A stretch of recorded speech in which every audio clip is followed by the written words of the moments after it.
मैं प्रवीण देवी राजकीय महिला महाविद्यालय गोहाना से हिंदी प्राध्यापिका। आज हम बीए प्रथम वर्ष के प्रथम सत्र में तुलसीदास के संकलित जो चौपाइयाँ हैं उनको व्याख्यायित करेंगे। तुलसीदास द्वारा उनके रचे गए महान ग्रंथ रामचरितमानस से कुछ चौपाइयाँ ली गई हैं, जिनकी 3 की व्याख्या हो चुकी है। अब आगे देखते हैं। इसमें प्रभु श्री राम की महिमा के बारे में बताया गया है कि वो कितने दयाशील थे, राम राज्य में किस प्रकार का शासन था, जनता बिल्कुल खुशहाल थी। इन सभी चीज़ों का वर्णन इस रामचरितमानस के इन चौपाइयों में हमें पढ़ने को मिला है। कोटिनः वाजिमेत प्रभु किन्हें। तुलसीदास जी क्या कहते हैं कि प्रभु श्री राम ने कोटिनः यानी कि करोड़ों, वाजिमेत यानी कि अश्वमेध यज्ञ किए।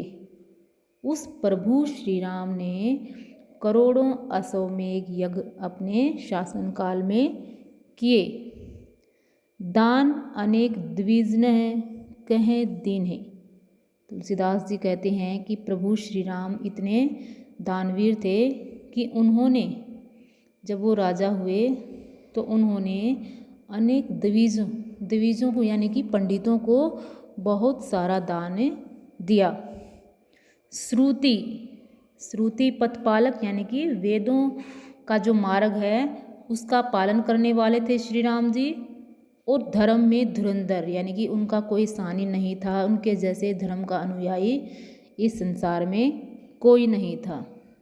गुणातीत यानी कि गुणों से परे यानी कि इतने गुणवान थे कि उनका सामना कोई और नहीं कर सकता था। अरु यानी कि और भोग पुरंदर, और योग की बात करें तो वो इंद्र के समान थे यानी कि बड़े ही योगी महाराज थे। पति अनुकूल सदा रह सीता, और सीता भी किसी प्रकार से श्री राम से कम नहीं थी।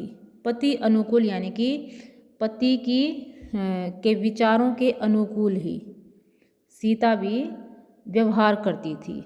शोभा खानी यानी कि वो शोभा की खान थी। सुशील यानी कि बड़ी ही शील स्वभाव की थी। विनयशील थी, विनयता यानी कि बड़ी ही विनयशील और शीलता से भरी हुई थी।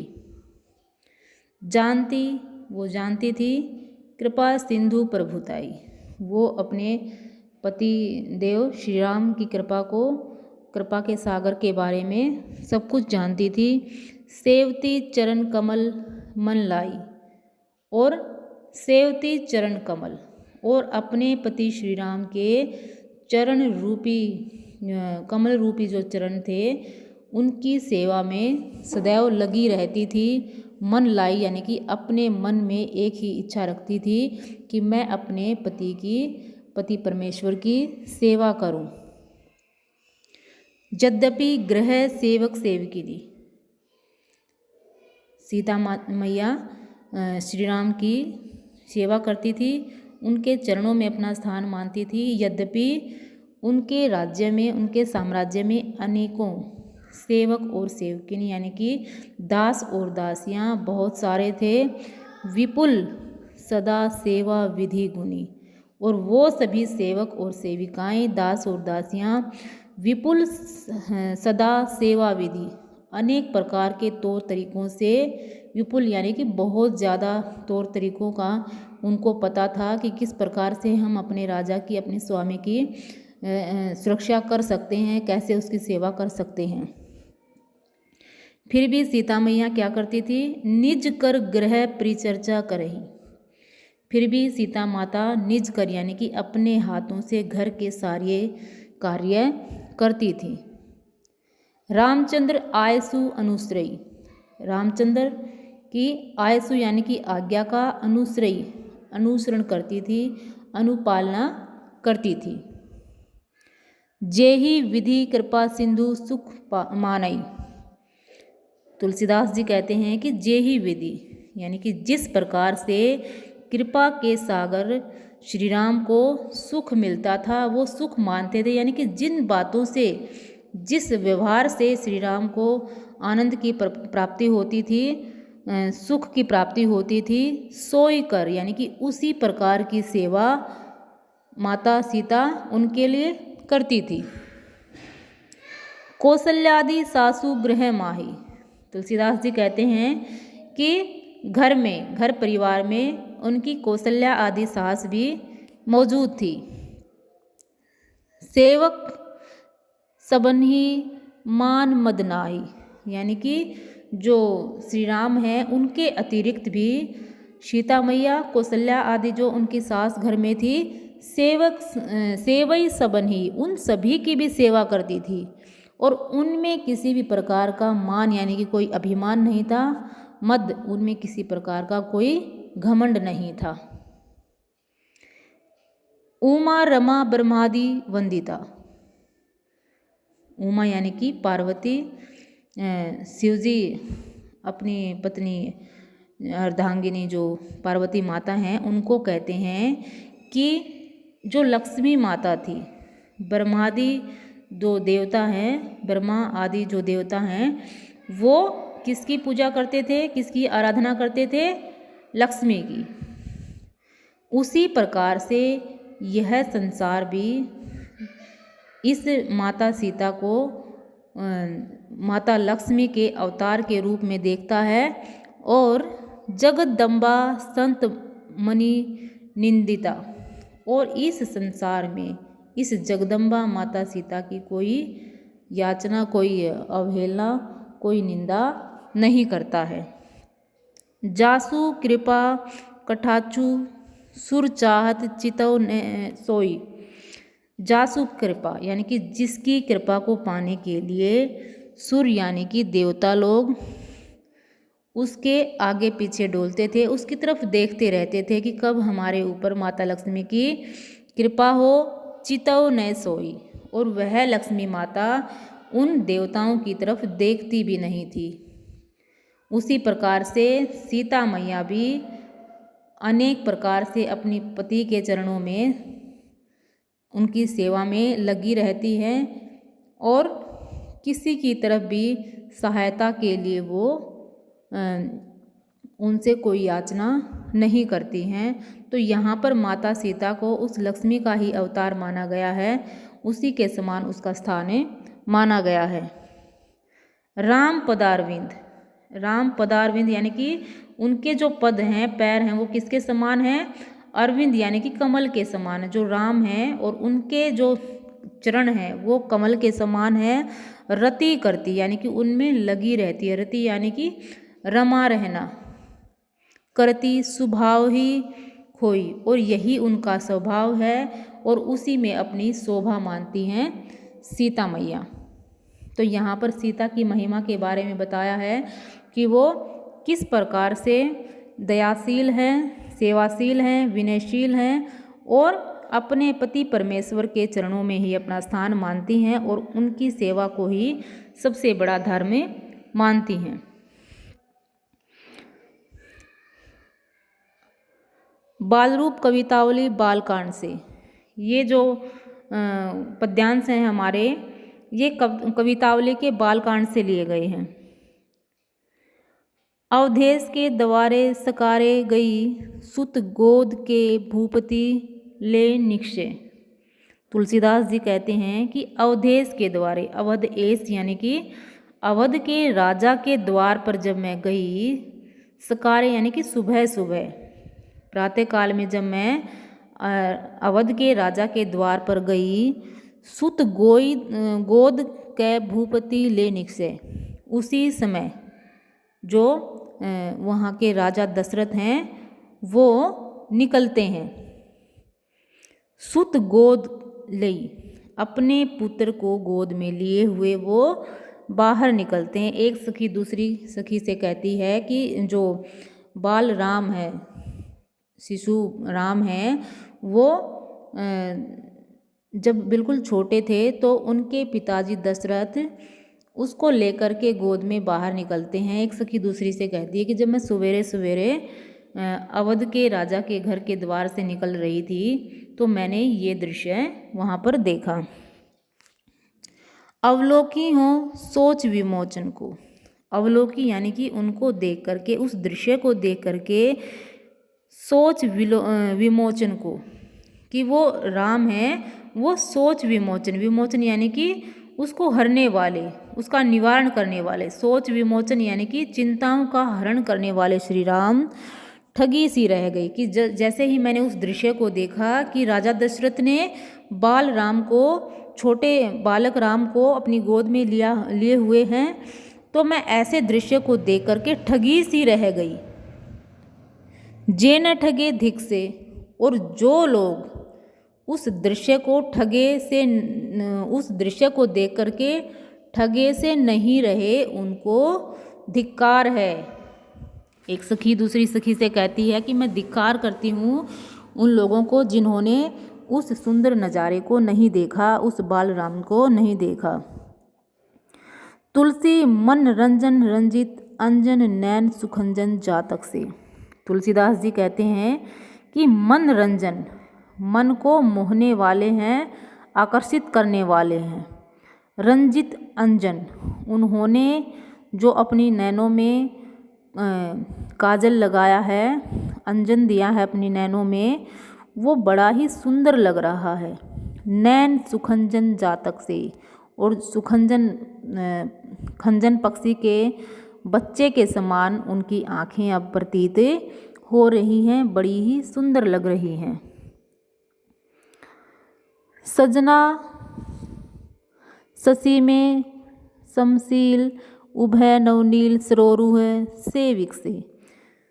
सजनी एक सखी दूसरी सखी से कहती है कि शशि में समशील, जिस प्रकार से उनका मुख चंद्रमा के समान चमक रहा है, और उस बड़ा ही समशील यानी कि उसी के समान शीतलता प्रदान कर रहा है। उभय नवनील सरोरु है, और उसके चंद्रमा रूपी चेहरे से ही उभय यानी कि निकल रहे हैं नवनील सरोरु है। नीले रंग के जो कमल हैं वो मानो उस चंद्रमा रूपी चेहरे से विकसे यानी कि निकल रहे हैं।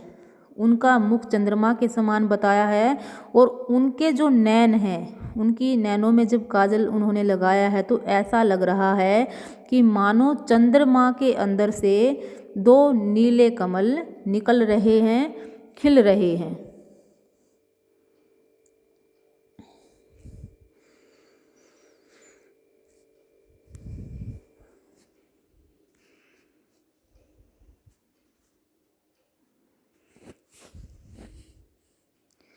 पग नुपुर ओ पहुँची करकंजनी मंजू बनी वनीमाल हिए।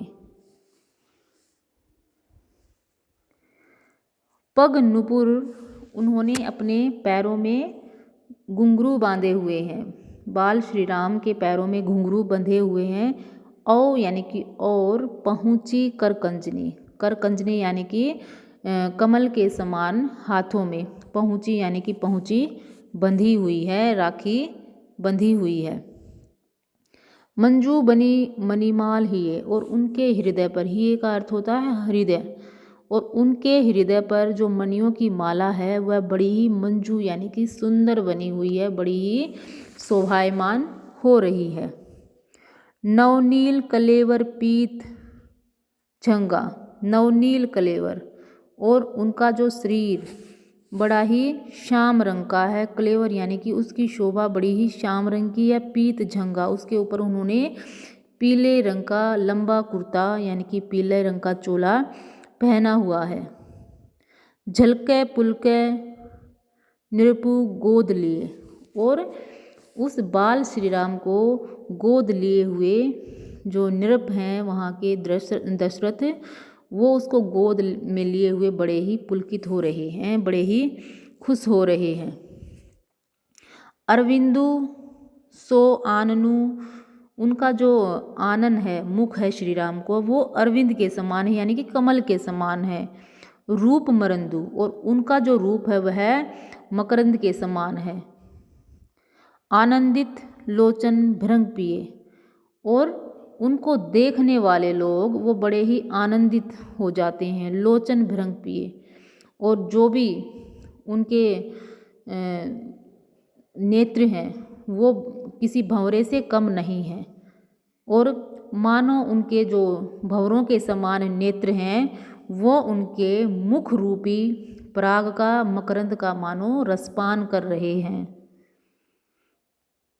मन मोह न बस्यो अस बालकु, तुलसीदास जी कहते हैं कि अगर ये बाल श्री राम किसी के मन में नहीं बसे हैं, जो तुलसी जग में फुलू कौन जिए, कि तुम्हारा इस जग में जीने का फिर क्या फल है, क्या मतलब है, क्या अर्थ है, यानी कि तुम्हारा इस मानव शरीर को धारण करना, फिर इस जगत में जीना तुम्हारा व्यर्थ है अगर तुमने बाल श्री राम का दर्शन नहीं किया तो। आगे देखो, तन की द्युति, तन की द्युति यानी कि शरीर की चमक, तन की यानी कि शरीर की, द्युति चमक, किसके शरीर की, श्री राम के शरीर की। श्याम सरोरुह, सरोरुह का अर्थ है कमल, उनके शरीर की जो चमक है, बाल श्री राम के शरीर की जो चमक है वह सांवले रंग के कमल के समान है। लोचन कंज की मंजुताई हों, और उनके जो लोचन हैं, नेत्र हैं, वो कंज की मंजुलताई यानी कि कमल की जो सुंदरता है उसके समान ही उनकी आँखों की सुंदरता है। अति सुंदर सोहित धूरी भरे, अति सुंदर सोहित, उनका जो अंग हैं, उनके अंग प्रत्यंग हैं श्री राम के, वो बड़े ही सुंदर हैं। सोहत यानी कि शोभा पा रहे हैं। धूरी भरे, धूल से भरे हुए हैं। छवि भूरी यानी कि उनकी भरपूर छवि है, भरपूर सुंदरता है। अनंग की दूरी धरे, और वह सुंदरता अनंग यानी कि कामदेव की सुंदरता को भी दूर रख रहे हैं, यानी कि उनकी सुंदरता का मुकाबला कामदेव भी नहीं कर पाएंगे। दमके दतियाँ, और उनकी जो छोटे छोटे दांत हैं वो बड़े ही चमकीले हैं, दमक रहे हैं। दूती दामिनी, चंद्रमा के समान उनकी चमक है। जो किलके कल बाल विनोद करें, और जैसे ही वह किलकारियाँ भरता है और बाल क्रीड़ाएँ करता है तो वह जो उसकी दतियाँ हैं छोटी छोटी, वह चांदनी के समान चमक उठती हैं। अवधेश के बालकचारी सदा तुलसी मन मंदिर में विहरे, तुलसीदास जी कहते हैं कि अवध के राजा के ये चारों बालक राम, लक्ष्मण, भरत और शत्रुघ्न, ये चारों बालक सदा तुलसीदास के मन में बसे रहते हैं। तुलसी मन मंदिर, उनके मन रूपी मंदिर में हमेशा विचरण करते रहते हैं।